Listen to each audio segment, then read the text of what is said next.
So what's good, TMG fam? It's your boy Ellen. I'm back with another reaction. How y'all feel? Welcome back to the channel. Salute, right? Listen, man, I know I probably shouldn't have looked this up on my computer, so my computer now is probably flagged. They probably think there's something going on here, so they're gonna be monitoring me for the next however long. But I wanted to know a stat, right, for like serial killers. And the first thing I came up on and saw was that at any moment in the US, there's 25 to 50 serial killers active. At any moment. Like, that's a lot, bro. That's a lot. Like, that's a lot. Just seeing that number, I'm like, yo. And then multiply that on how many victims they possibly each have. That don't make your head just like, that don't.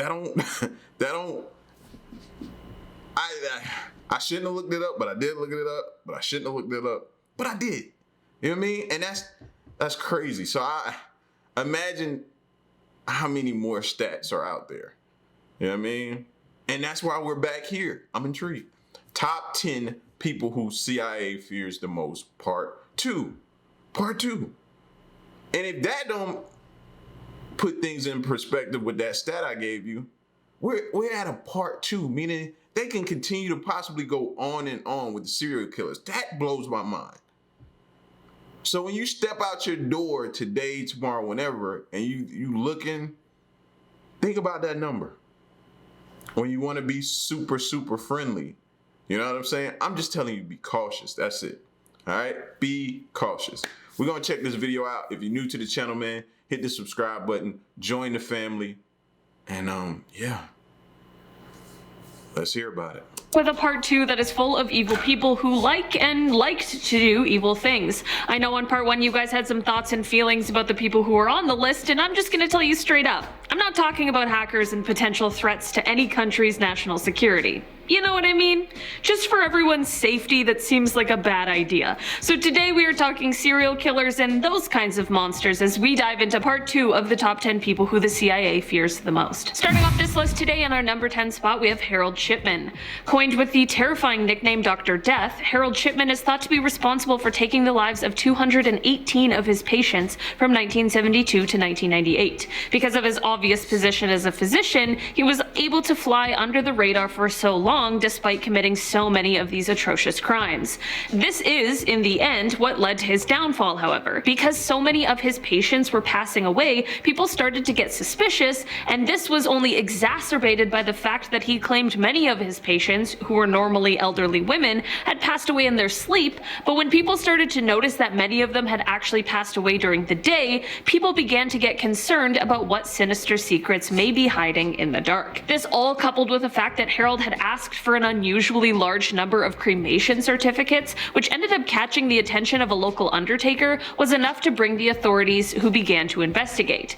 For a while it was believed that Harold should be cleared of all suspicion, until the death of an 81-year-old under mysterious circumstances. Her family demanded an investigation because they noticed that her insurance beneficiary had been changed to Harold, which obviously was a major red flag.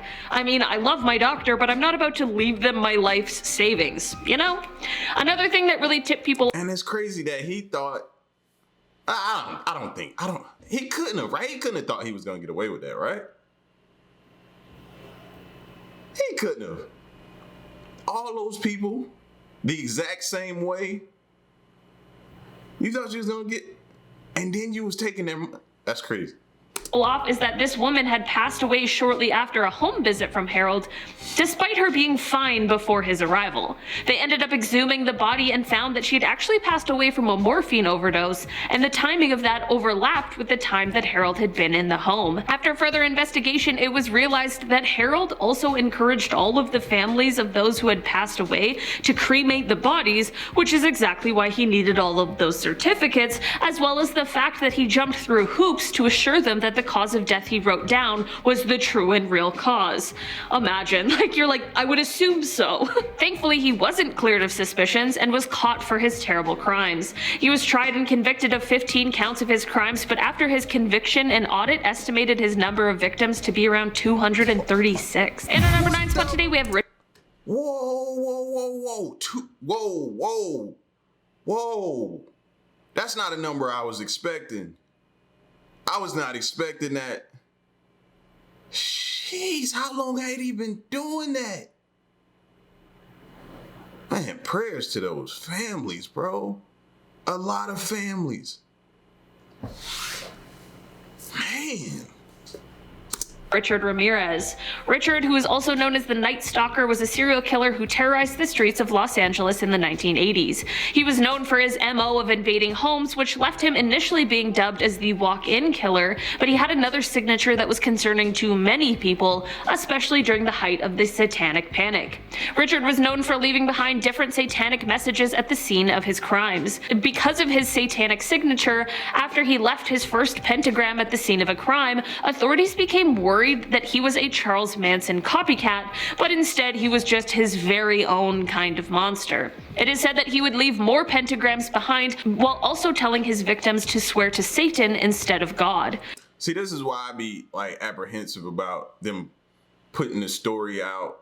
You know what I mean? Even though you got to put it out sometimes to be able to capture them and catch them. You know what I mean? Because it's a catch-22. To me, it often spawns copycats. You know, as soon as you post it, somebody gets it's like they're inspired by it. And I'm like, but it's really people out there that he could have been one of them. Pentagrams behind while also telling his victims to swear to Satan instead of God. During his court appearances, he would hold up a pentagram, and after pleading not guilty, he said, quote, "Hail Satan." In our number 8 spot today, we have H.H. Holmes. H.H. is often referred to as America's first serial killer, which just seems like a title no one should ever want to hold. While he confessed to 27 of his crimes, there are some who believe the actual number might be closer to 200, which is absolutely insane. You might be wondering how he was able to accomplish this horrifying amount of crimes, and that is due to his building of a hotel in Chicago. This hotel was designed to be like a maze full of windowless rooms which were intended to make escaping almost impossible, which honestly is just a terrifying thought. H.H. was the only person who knew the entire layout of the hotel, which he purposefully ensured by hiring and firing multiple different builders throughout the construction of the hotel. The hotel consisted of things like secret passages and trapdoors, soundproof rooms, doors that locked from the outside with gas jets on the inside. There was also a safe big enough for a human to be put inside of, which unfortunately he did, and there was also a very large chute which he used to get bodies from the upper floors to the basement, where there were 2 huge furnaces, a kiln, as well as a ton of acid. I didn't need to hear that before I went to a hotel. Now I'm gonna be at the hotel first day there, knocking on walls, pushing walls, trying to move books, make sure nothing opens up that I'm not suspecting, looking behind pictures, anything. Like, I'm gonna be scoping that place out. Not only would he get close to women to take control of their finances and then kill them, but he would also require his employees to take out life insurance policies that named him as the beneficiary. Again, a big red flag. Some of the bodies he even ended up selling to medical schools. Eventually, he was found out, caught, and sentenced to death. It isn't known exactly how many victims he had, but it's thought to be somewhere over 200. In our number 7 spot today, we have Luis Garavito. Luis gained a nickname from the media of, quote, the Beast, and I think that's a great indication of the nature of his atrocious crimes. He is said to be one of the worst serial killers in the entire world, and it is believed that his victim count is up in the 300s range. He confessed to 147 crimes, and he was found guilty on 139 of those counts, which put his sentence at 1,853 years, but here's the thing. This trial took place in Colombia, where he lives, and there is a law which puts the maximum sentence to 30 years. He was sentenced in 1999, meaning there's only a few years of his sentence left, and there's a chance he could get out early for good behavior. According to Luis himself, he committed these crimes because he had made a deal with the devil, and he explained that satanic ritual was involved in all of his crimes. So they really gonna let him out? and hope he's rehabilitated? And what kind of glitch is that? They gave him 1,000, but you can only, the max that they allow where he's at is 30 years. So by default, I only got to do 30. I'll be back. If I ain't changed, it's back to my old ways. Are you kidding me? Are you kidding me? Like, they better be for sure. I don't think they're going to let him out, man. You can't. You can't. With somebody with that type of history, are you willing to bet? And when you bet, you're betting somebody's life, pretty much. You willing to bet that he's not going to do that again? 300 other people that suffered at the hands of this man would probably tell you otherwise. Like, they wouldn't believe it if they were still alive. In our number 6 spot today, we have John Wayne Gacy.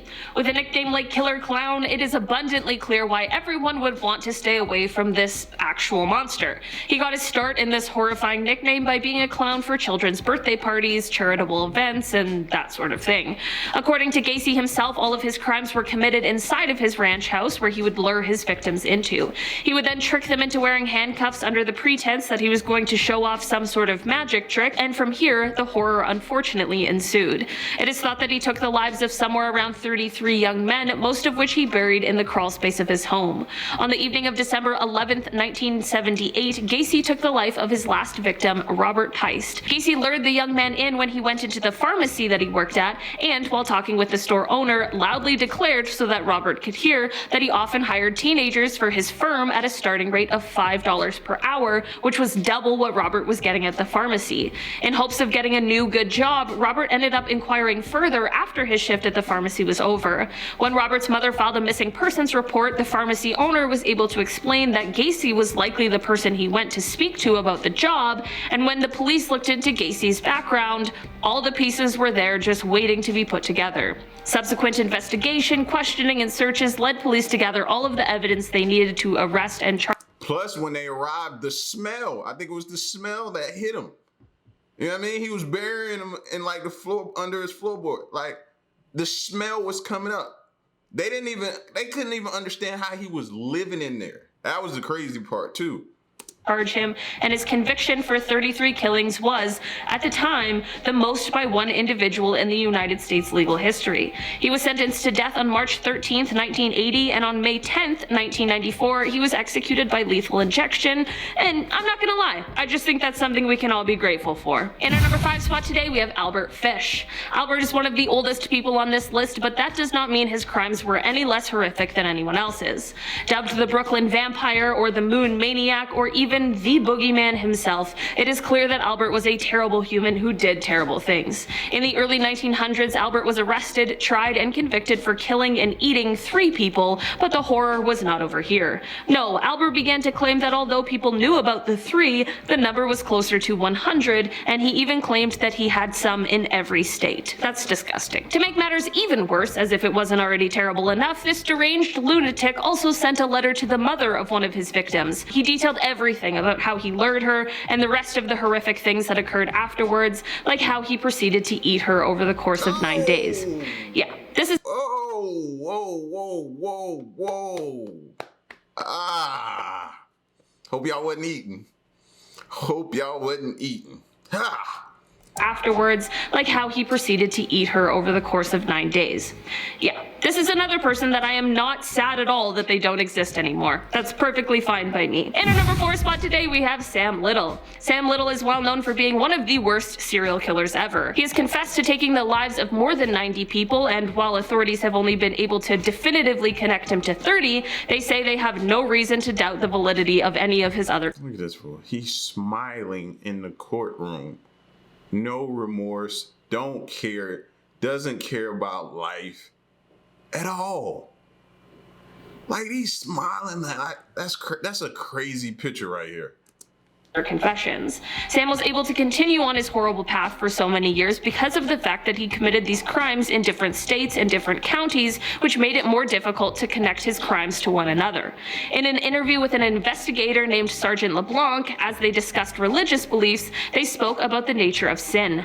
Sam stated he had no fear of God and said that God made him this way, so why should he ask for forgiveness? He said that God knew everything he did. He also allegedly told a few select people that he believed he was the devil. In our number 3 spot today, we have the alphabet. There are a lot of scary people on this list today, but some of the scariest out there are the ones we know have committed horrific crimes, but have yet to be identified.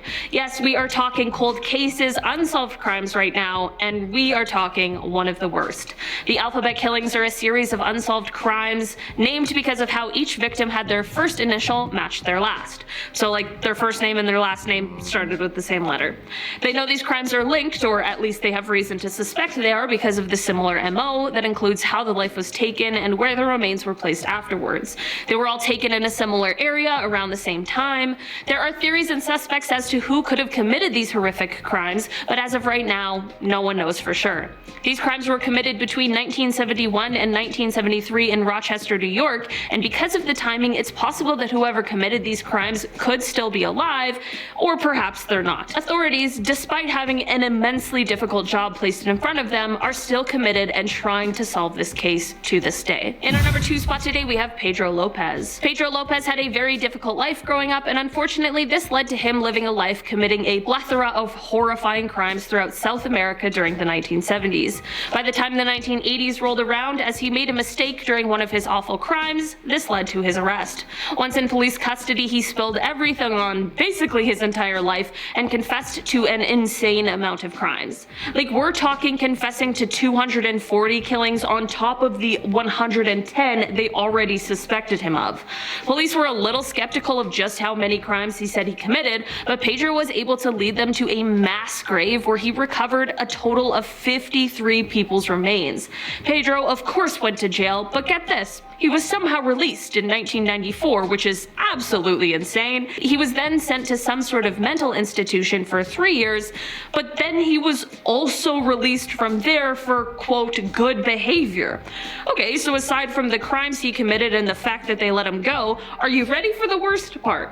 Well, in 2002, he was suspected of being the perpetrator of a new crime, but no one has been able to find him since 1998. See, this is what I was talking about with the other guy. That's due to get out soon. That was arrested in 99 on a 30-year sentence. What do you think? This is prime example right here of what could possibly happen. And when a person has that type of history, and please, I'm just not that trustworthy. Yeah. And don't think I don't believe people deserve a second chance, because that's not true. I'm not saying that. But you need to be for sure that that person is rehabilitated. And how do you do that? I don't know.